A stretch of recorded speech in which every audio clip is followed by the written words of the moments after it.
那讲到台南的民间，大家头一个会想到的百面是地米，不过大家敢知影，这嘛有种真侪红菱果哦，面积甚至占南投县的3成。嘛，因为即马农业的技术进步，国产的红菱果产季即马强要规年烫天拢食会到啊。这几年咱台湾的红菱果销去外国，伫香港甲加拿大是拢卖甲吓叫。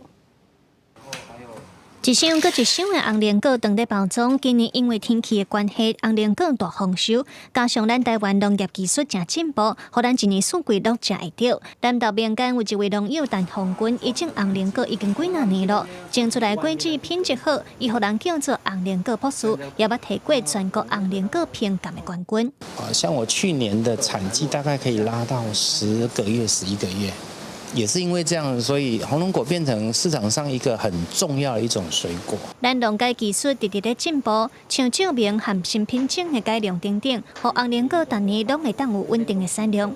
但是产量增加，也要进一步去思考市场和销量的问题。但红军自3年前开始拼外销，渐渐啊拍开红菱果的国际市场，拼出好名声。国外，比如说以香港来说，或者加拿大，大概都逐渐有口碑了。那以现在来说，一个礼拜大概都有500-600箱的出货量。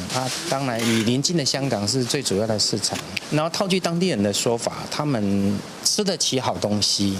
只要你品质够好。虽然今年红菱果有好收成，不过嘛，因为安尼，伫咧国内市场变甲真俗价，对侪农民来讲也是真头疼。